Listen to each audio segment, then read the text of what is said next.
Աշխատանքի և սոցիալական հարցերի նախարար Նարեկ Մկրտչյանի նախագահությամբ տեղի է ունեցել նախարարին կից հասարակական խորհրդի նիստ, քննարկելու սահմանամերձ գյուղական բնակավայրերում բնակարանային ապահովման պետական աջակցության ծրագրի ընթացքն ու արդյունքները։ Իր խոսքում նախարար Մկրտչյանն ընդգծել է գործընկեր հասարակական կազմակերպությունների ներկայացուցիչների ներգրավվածության կարևորությունը սոցիալական պաշտպանության ոլորտում բարեփոխումների և ծրագրերի իրականացման գործում։ Քննարկումը շարունակվել է հարց ու պատասխանի ձևաչափով, որի ընթացքում խորհրդի անդամները ներկայացրել են իրենց առաջարկ դիտարկումները։ Պայմանավորվածություն է ձեռք բերվել առաջիկա օրերի ընթացքում դրանք ներկայացնել նաև գրավոր եղանակով, նախատեսվող փոփոխությունների շրջանակում դիտարկելու նպատակով։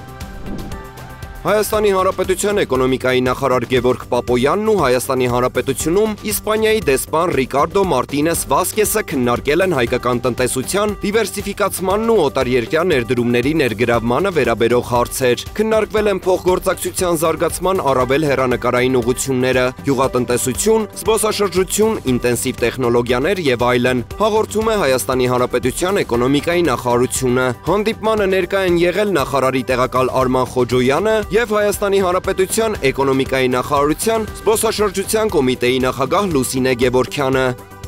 27 միլիոն 160 հազար դրամ կհատկացվի Հալեպում և Դամասկոսում Հայաստանի Հանրապետության քաղաքացու անձնագիր ստացողների փոխարեն պետական տուրքը վճարելու համար։ Հայաստանի Հանրապետության կառավարության որոշմամբ օտարերկրյա պետություններում վավերական Հայաստանի Հանրապետության քաղաքացու անձնագիր տալու կամ փոխանակելու համար պետական տուրքի վճարումից ազատվում են ազգությամբ հայ այն օտարերկրյա քաղաքացիները կամ Հայաստանի Հանրապետության քաղաքացիները, որոնց մշտական բնակության վայրում օտարերկրյա պետությունում ստեղծվել է այնպիսի արտակարգ իրավիճակ, որը սպառնում է քաղաքացիների կյանքին կամ առողջությանը։ 2025 թվականի առաջին եռամսյակի ընթացքում տրամադրվել է օտարերկրյա պետություններում վավերական 448 անձնագիր, սակայն պետական տուրք չի գանձվել։